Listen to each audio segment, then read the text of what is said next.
Hello. Welcome to another episode of JNA News Dash, where two full-time realtors become part-time newscasters. And today we have Alvin from our capital markets team.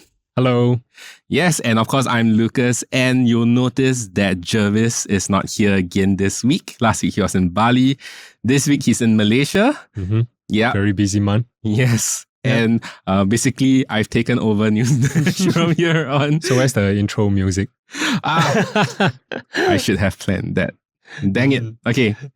But next time. Yeah, next time.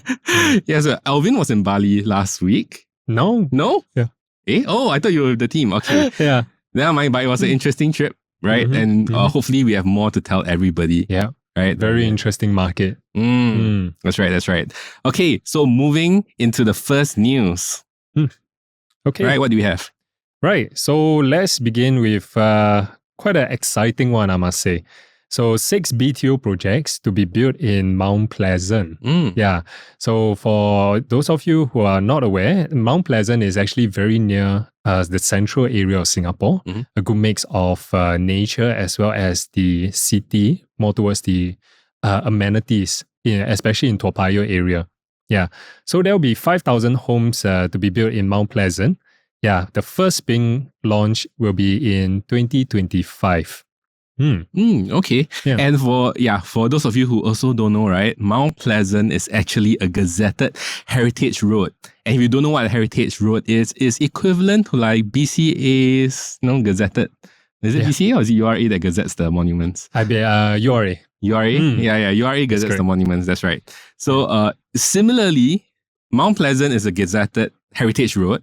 And that means that this road and about 10 meters from the road, the tree lines and all that is protected, which means if you have a view of this area, right, it's very nice. Because you have a very nice drive, you have black and white bungalows, right? Yeah, some were telling me that this road is actually very nice to run because you're looking at green walls where the trees at the side of the road cannot be cut down. Yeah, so it's a very nice nature road. Yeah. In fact, there is this old police building, old police academy that's right. over there. And the authorities are right now checking to see what they can do with this building to integrate both the heritage element into the nearby development for Mount Pleasant BTOs. As in they may possibly use the old police academy into a residential project? This they have not specified, but I believe my best guess here, it could be possible that they will try to integrate the building to fit in certain element or recreation activities. That would make a lot more sense. Yeah, just like the train station. Yes. Correct. Yeah. That would be very nice. So, further developments. Let's see how. So what are the kind of amenities that you can expect around here? Because, I used to live around Toa Payoh and this area, I recall, right, it's not much, from what I recall, it's not much food around there. Yeah, it tends to be on the quieter side because I think this area still has a lot of potential for redevelopment. Yeah, so what happened is, you have Toa Payoh just on the right side, and then there's a lot of food and amenities. Of course, naturally, whenever there is a BTO development, naturally we look at we realize that there will be hawkers, there will be markets developed there. Yeah. And you even have the MRT line, the Thomson East Coast line. Yes. Yeah. This is actually operational in since 2022, but they held off this station and said that this line will only be operational alongside with the development. Yeah. Okay. So yeah, I think it's going to be a nice, convenient place. Yeah, and so great that Toa Payoh has been in the news like a lot recently, right? If you all watched last week's episode, we featured the 5-room flat that was sold at $1.5 million, the highest ever 5-room flat sold in Singapore. Yeah. So it's what do you think that the potential launch price of this BTO project will be? My best guess, because this is going to be 2 years from now, and looking at the latest Toa Payoh launch in 2022, You just to share some figures, right? I did check it out. So 3 rooms is starting from 290K. 4 rooms is starting from 420. And actually, fun fact, there's no 5 rooms in that. Oh. Yeah, BTO launch. Yeah. Very interesting. Yeah. So my best guess, 2 years to come, hopefully it's the same pricing. but given the land cost as well as the rising construction costs, I would say 3 rooms maybe starting from 350. We're talking about 2 years later, right? Yeah. So please don't quote me on this. I mean, that's a pretty good price actually. Okay, when I bought my 3-room flat in Toa Payoh, of course the DBSS, and that was in 2010, 2011, right? It was $385,000. Wow. Of course, it was a DBSS. Yeah. But now you're saying BTO 10 over years later is still below 300K. Let's hope so. Actually, it's a good chance that it'll still be around the 300K mark. It's very affordable. Yeah. Okay. So moving on, what else do we have? Okay. So another good news for those people who are looking out for BTOs as well. There is not so much about BTOs, but I'll share with you more later. Yeah. So there is also 2 new residential sites in Simei. Yeah. So these 2 sites were previously demarcated as educational institution. Yeah. And of course, then the authorities have decided to rewrite the master plan to then put it as residential. Oh, okay. Yeah. It's quite a lot of housing there already, a mixture of landed and condos, correct? Correct. More towards the Changi side. Yeah. See, I believe it could be possible due to the low the low ceiling because of the nearby airport airspaces as well. Okay. Yeah. But so why I mentioned about the BTO, right, is this is my best guess. Yeah. I believe that these 2 residential sites will likely be BTOs. Why do you say that? Well, that's because if you look at the surrounding, right, like what Lucas mentioned, like what you mentioned, right, basically you have a good mix of landed apartments and condos already. Yeah, and the last fun fact is the last public housing was actually a DBSS that was completed in 2011. Oh, it's quite a while ago. Yeah. So that's why I put it as very 2 rare residential site. Yeah, that's true.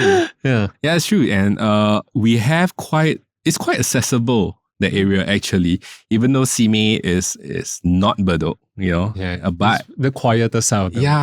Correct. Yeah. It's still near the Expo and Changi Airport, and of course with the Changi Business District over there, I think you will get some interest in the area.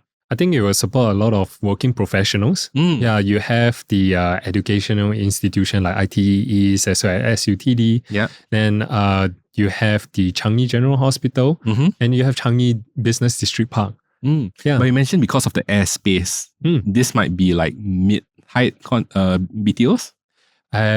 Perhaps maybe up to 12, 14 story. Okay. Yeah. That's pretty good actually, because nowadays, BTOs are 30 stories. Yeah. Well, I mean, don't expect much. Might not have views, but location-wise, this is actually quite a nice part. Yeah. If you are a Eastie, you like East, and you like the quieter side of East. Yeah, it wouldn't be too densely populated. Nice. Yeah. Yeah, correct. Okay. So next up, we have Guocoland backs $498.6 million green loan for Lentor. Lentor is in the news again. Okay. So tell us, what's this new land that they've bought? Okay, so this is at Lentor Gardens.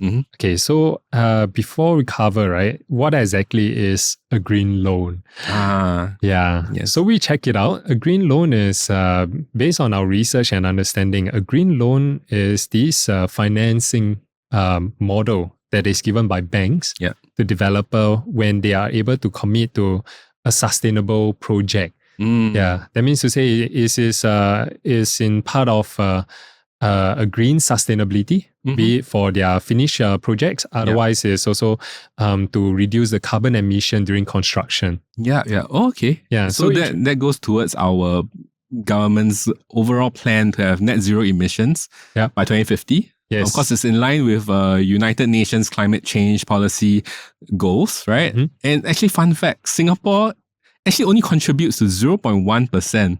Oh, is it? Yeah, of greenhouse gases in the world. So we're already doing a good job and we're still pushing harder. Yeah. Maybe relative to size as well, yeah. Honestly, I think it's because our cars can only go up to 10 years before you have to inspect it for for the extension. Oh, that's true. Right. That's true. And that's why actually a lot of foreigners that come to Singapore, they say, wow, all your cars all look so new.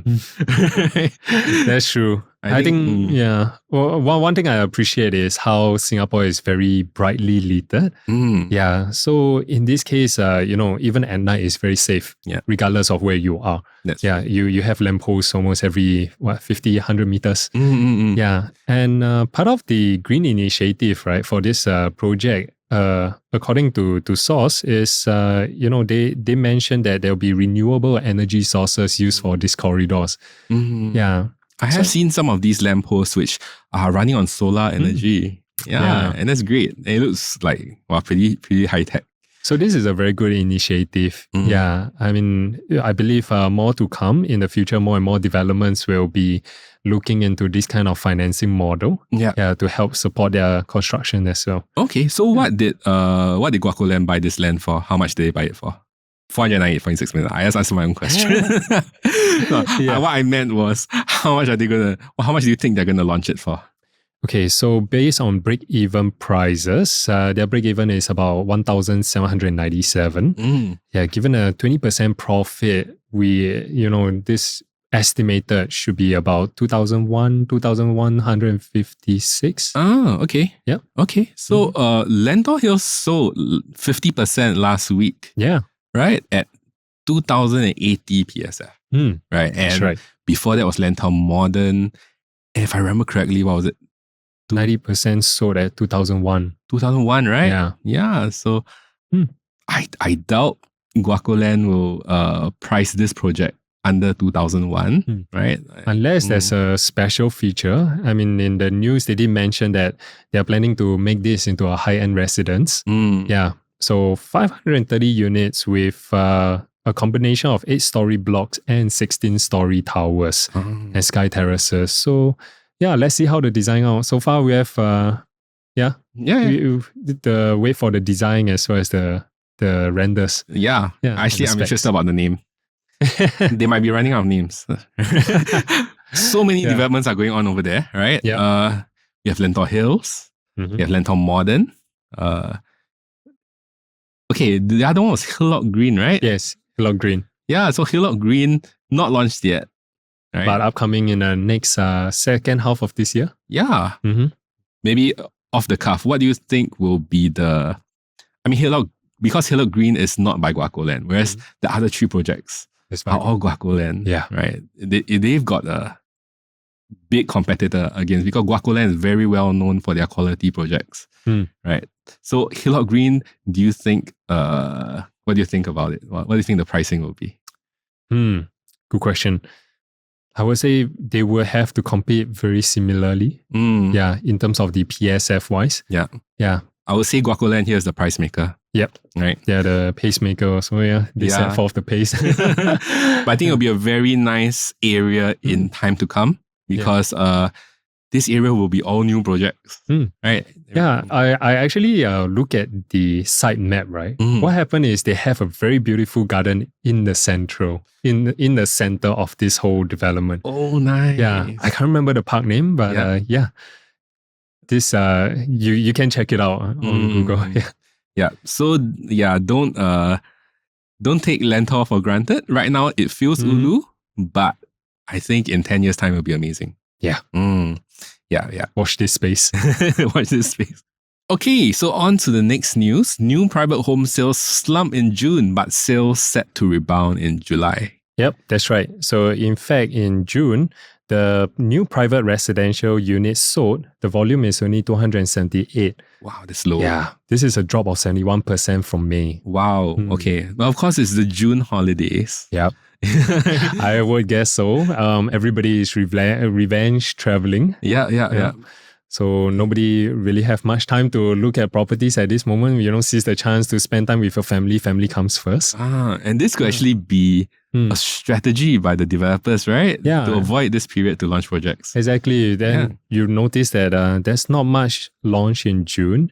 But then again, in July, as of the, when this video is made, we already seen 4 new launches. Yeah, and in total 1,100 units sold this month. The Miss Lentor Hill Residences, Grand Diamond, as well as Pine Tree Hill. Yeah. And again, good job, Grand Diamond, selling 550 units. Yeah, 50%. Yeah, 50% of 1,100 units. Wow, that's amazing. Yeah. Right. Of course, then we have Pine Tree Hill. Yeah. 30%, about 150 units. Yeah. That's right.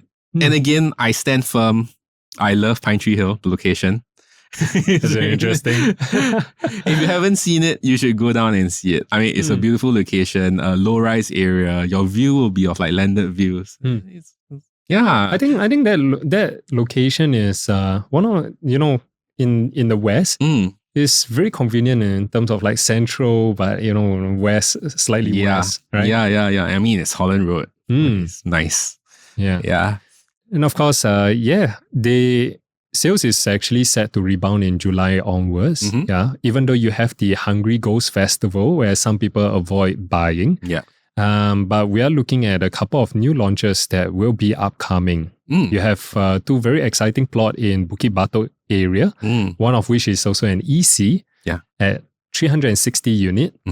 The other is 510. Yeah. And then you have other areas, Lentor once again, Hillock Green as well as Lentor Garden. Yeah. And central area, you have, we are expecting the Peace Center, former Peace Center, as well as Marina View Residences, in CBD area. Wow, exciting the launches continue. Yeah. Good time to be an agent. Don't quote me on that. But, have to be careful with the numbers. So always definitely. make proper calculations. I think the sentiment on the ground is that new launches are getting more and more expensive, right? Can you still make money? And definitely, yes, there's still a position to make money because, the buyers of all these, like say, I don't know, in this whole period, maybe say 10,000 condos, would they all lose money? I think not possible, but still you have to do your numbers correctly, right? And of course, if you rely on investment analysis, right, by Chris and Jervis and Caleb, of course, you'll be in a better position. Yeah, that's why we have an investment team who solely just look into these numbers. Yeah, they spend. I'm so glad I'm not on the investment team. The hours they put in, the days and nights that they put in just for a very in-depth analysis, right? It's amazing. Yeah. Could never do Wow. You can check out our blogs. They have all the articles in there. Whoa, the graphs and everything. Very, very in-depth. It's like a thesis already. Okay, and our final news. Right. Okay. So this one is more on the casual side. Okay. What should I do if a tree falls on my property? This is something that nobody hopes it happens to them. But of course, given recent erratic weather, I just want to share this point, right? NEA noted that actually based on the recent 2 incident in the tree damaging a cafe in Tiong Bahru, as well as the tree pinning a car in PIE. This NEA have noted that the wind speed is about 55 km per hour. Wow, can you imagine how strong that is? Yeah, I mean, we're not global warming experts or anything, but it really feels like the weather has changed in these past year. And, even coming here on the way to the studio, it was like raining. I can't even say raining cats and dogs because it's like it was raining a zoo. It's very low visibility, right? Yes, it's very dangerous. And around the west area, of course, as I was driving out towards the studio, the cloud density was so thick, it was like covering Bukit Timah Hill. Oh, wow. Very beautiful, right? But that's something you only see in the morning usually, but this is like in the middle of the day. Beautiful for nighttime, it's cooling weather. Yeah. Yeah. Okay, but back to the point of this article. So what I thought was interesting about this news is they actually did a couple of suggestions, and they were clarifying that, the trees in various properties, land and estates are actually looked after by various authorities and owners. If, let's say, for example, you're in public housing, HDB, then these are actually taken care by NEAA as well as the other authorities. So, of course, it's their responsibility to make sure the trees are good, they're healthy, no dead falls. Yeah. But of course, as fellow Singaporean citizens, right, let's all do our part to contact the authorities if you see anything, because you never know who actually walks underneath this path every day. Yeah, it's better to be safe. If you see anything weird, like a deadfall, potential deadfall, just contact them. It's free, it's fast free. Just get them to check. And of course, that's in the public space. And actually, it's a good timing that you're here today, Alvin, because you're in the capital markets team. You deal with landed and GCB. What if the tree was on my property? Then this is your responsibility. Yes. To cut down the tree myself? You don't have to cut down, but you just have to make sure that the tree is healthy. And if your branch actually protrude over to the owner, to your neighbor's side, then this is something that you have to be careful. Because if anything happened, then they will find the root cause of it. You get a pun intended. So this is where you need to be careful. Do check, especially during this weather, right? Do check out all the trees in your premises, your land area. Make sure it's not worth causing any problems. And of course, if you have a tree on your property, and you're not sure how to check the tree, not all of us are tree experts, right? We don't know what a healthy tree or a potentially dangerous tree might look like. You can contact us. We do have contacts with health inspectors, tree health inspectors, who can get in touch with you and help you on your issue. Tree doctors. Yes. Okay, so that's all the news we have for you this week. Join us again next week for next week's collated week of news. Not rolling off my tongue. Just simplify it. Jervis, please come back. Okay, and that's it from us. I'm Lucas from JNA Real Estate. And this is Alvin. And thank you for joining us. Bye. Take care.